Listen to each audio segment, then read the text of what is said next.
Assalamu alaykum, hörmətli Şərq Türkistanlıq qərindaşlar. Roza aytınlarga mübarək bolsun.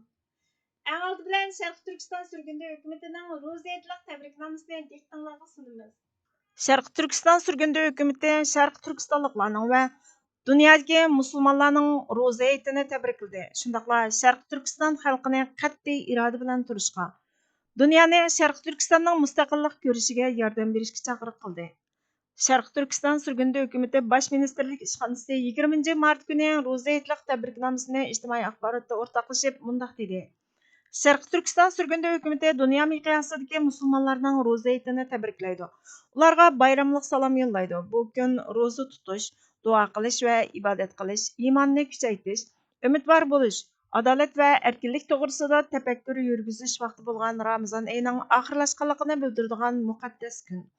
Dünya miqyasidagi musulmonlar Ramazonni tamomlab Roza aytini tabriklayotganda Xitoy Sharq Turkistondagi Uyg'ur, Qozoq, Qirg'iz va boshqa turkiy musulmonlarning roza tutishi, duo, ibodat qilishi, Ramazonni o'tkazishi cheklangan. O'nlab masjid vayron qilingan, Qur'on musodir qilingan va ko'ydirilgan. Islom dinining o'zi jinoyat deb qaralgan. Millionlagan kishilar qul emgakiga va irqiy qirg'inchilikqa uchragan. Ularning e'tiqodi, kimligi va vatani sistemli holda vayron qilingan. Musulmonlarni va barliq vijdon egalarini duolarida Sharq Turkiston xalqini eslashga chaqiramiz. Duolaringiz va amallaringiz xalqimizning va vatanimizning ozodligini, mustamlikachilik va irqiy qirg'inchilikning oxirlashishini, millatimizga mustaqillik, adolat va izzat hurmatning qayta tiklanishini tezlasin.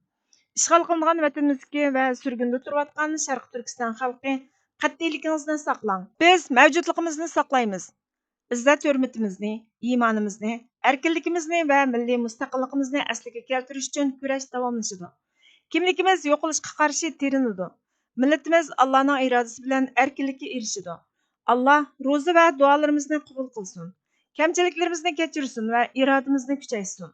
Xalqimiz duch kelgan zulmni oxirlashtirsin.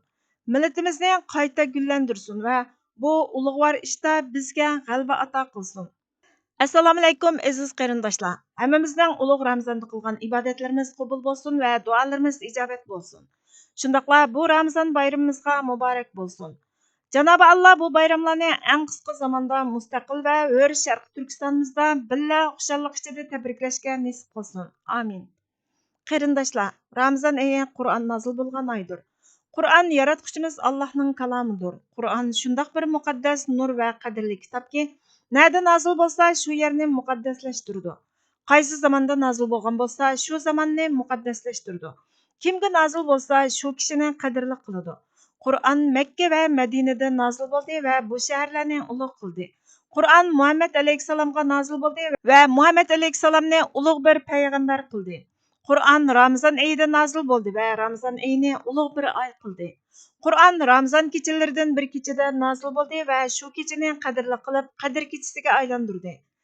Ya'ni Qur'on shundoq bir ulug' kitobki, kimning qalbiga nazil bo'lsa, shu kishini qadrli qiladi, shu kishini o'yg'otadi, shu kishini tirildiradi, shu kishini pokizlaydi. Janobi Alloh qadrlik va qadrdon bo'lishimiz uchun va ma'naviy kasallardan saqlayib kuchlanishimiz uchun bizning qalbimizning darvozasini Qur'onga etishimizni xohlaydi. Xususan Ramazon oyini Qur'on oyi deb e'lon qilib, bu oyda Qur'onni qalbimizga nazil qilishni xohlaydi. Shuning uchun Ramazon oyida Qur'onni texnik ko'p o'qishni Rasululloh orqali bizga tavsiya qiladi.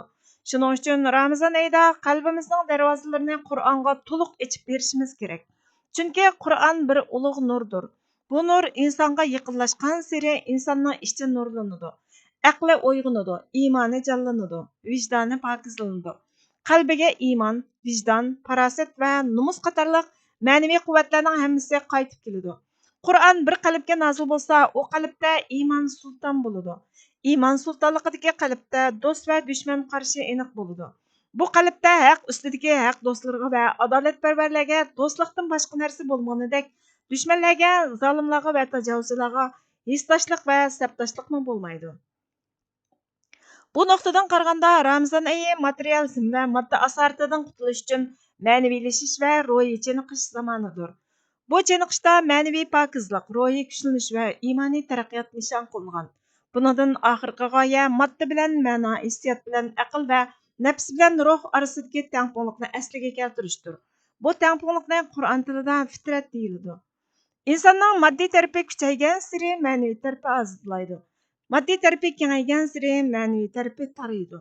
Mənəvi tərəfinin azlayışı insanның insanlıq xüsusiyyətləri bolğan imanını, vicdanını, irfanını, hikmetini, aqlini və iradəsini azaytıdı və hətta yox qılıdı.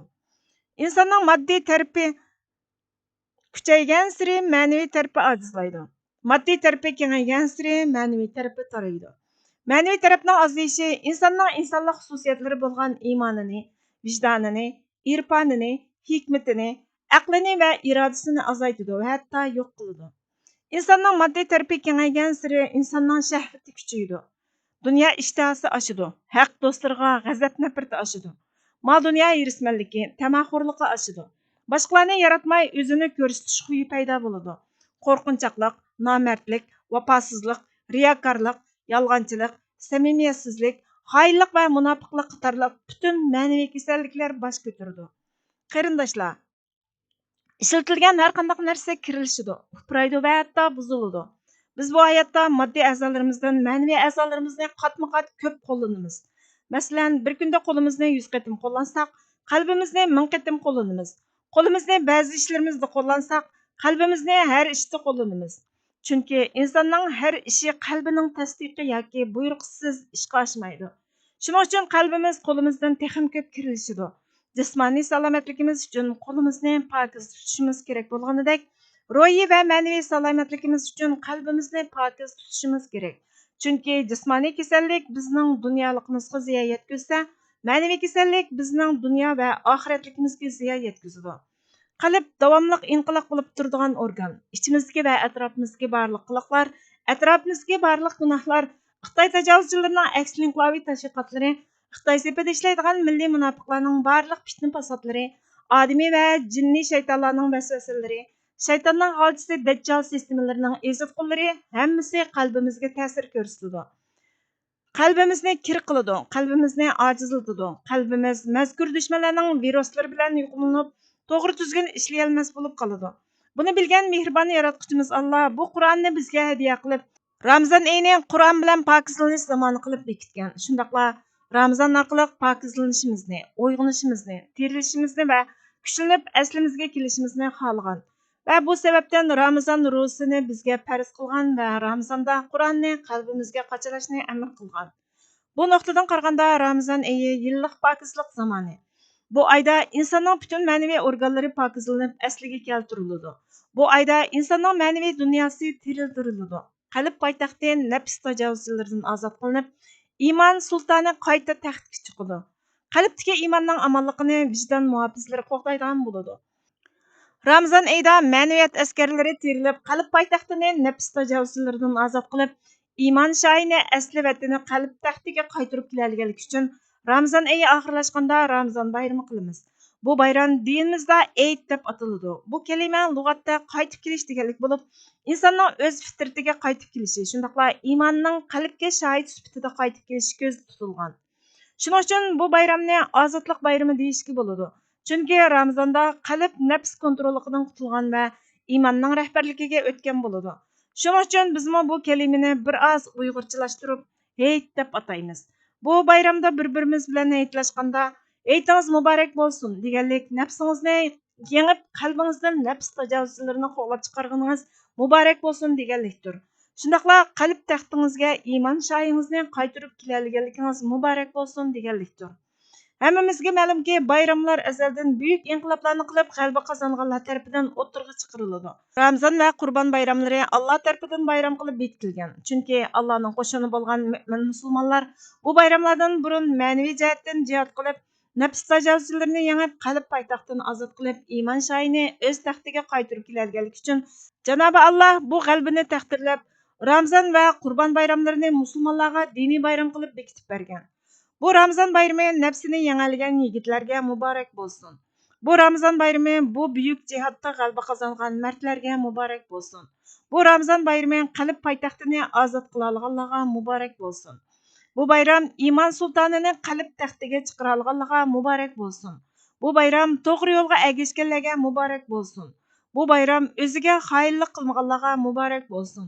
Bu bayram öz milletini süyələydigan və Xitay təcavüzçilərindən nefrətlənələydiganlarga mübarək bolsun. Bu bayram öz bəxti üçün müstəqillik meydanıga kilələydigan vicdanlıqlarga mübarək bolsun. Bu bayram Xitay təcavüzçilərinin zulmü astida imrəvatqan 40 milyon Şərqi Türkistan xalqiga mübarək bolsun. Bu bayram Allah'ın her türlük nimetiga muhtaç bolgan, amma xain bolmagan bütün Şərqi Türkistan xalqiga və bütün İslam dünyasıga mübarək bolsun. Amin. Cenab-ı Allah Ramazan bayramını bizga dini bayram qilib bergandek, bizga ana vatanimiz Şərqi Türkistanning mustaqilligini asliga keltirishimizga yordam qilib, shu ozodlik kunimizni milliy bayram qilishga nasib qilsin. Xitoy tajovuzchilarini vatanimizdan qo'g'lab chiqarib, o'z vatanimizda o'z hokimiyatlarimizni o'zimizning poytaxtiga chiqarishga nasib qilsin. Amin. Sharq Turkiston Cumhuriyeti Sürgün Hükümeti Baş Ministri İşxonasi 2026-yili 3-oyning 20-kuni. Bu yil Ro'zayetga ulabla No'ruz bayrami keldi. Sharq Turkiston Sürgün Hükümeti Cumhuriyet İşxonasi 22 mart kuni No'ruz bayramini tabriklash munosabati bilan xalqaro jamiyatni yana bir qatam Sharq Turkiston uchun harakatga kelishga chaqiriq qilib mundaq dedi.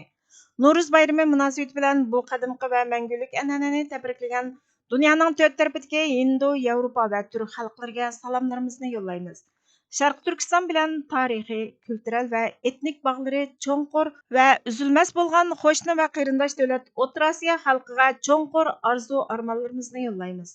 No'ruz minglarcha yildan beri Sharq Turkiston xalqining davlat bayrami bo'lib, oila, jamiyat va xalq bir yerga jam bo'lib, o'z-o'zini yangilash, kimlik va izchil tabriklash payti bo'lib kelgan. Shundaqdimi 1949-yildan beri talaysizlik Sharq Turkiston xalqiga soyasidekla egishib yurdi. Xalqimiz erkinlik va tinchlik ro'yi bilan No'ruz bayramini tabriklash fursatidan mahrum qoldi. 2026-yili No'ruz qattiq bir burilish nuqtasi bo'lib qolg'usi.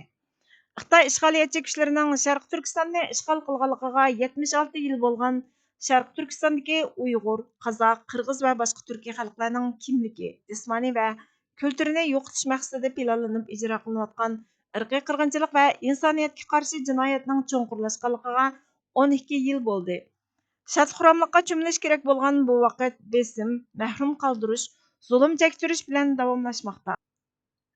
Buni tafakkur qilish mezgilida Sharq Turkiston Sürgünü Hükümeti xalqaro jamiyatni bo'libmi Hindu, Yevropa va Turkiy davlatlardan Sharq Turkiston xalqi bilan prinsipal qat'iy turda hamkorlashishni talab qilamiz.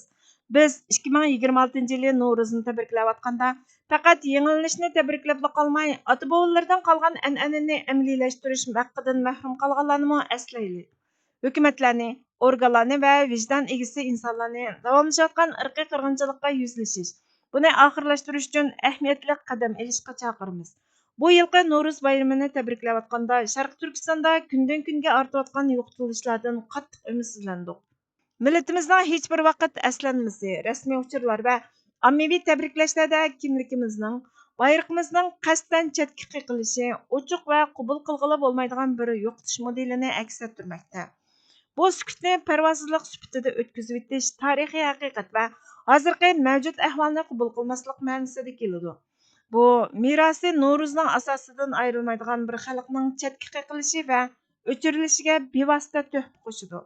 Biz No'ruz bayramini tabriklayotgan barliq xalqlar, davlatlar va hukumatlarni bo'libmi turk davlatlari va tashkilotlarini sukutni buzishga, sheriklikni rad qilishga chaqiramiz. Sukut qilgan vaqt allaburun o'tib ketdi. Biz ularni Sharq Turkistonning besilingan davlat ekanligini e'tirof qilishga, konkurs siyosiy va diplomatik harakat qo'llanib, adolatga erishish va javobgarlikni surishti qilish, mustamlikadan qutulish, milliy o'z taqdirini o'zi belgilash, Sharq Turkistonning to'liq mustaqilligini, egilik huquqini asliga keltirishga yordam berishga chaqiramiz.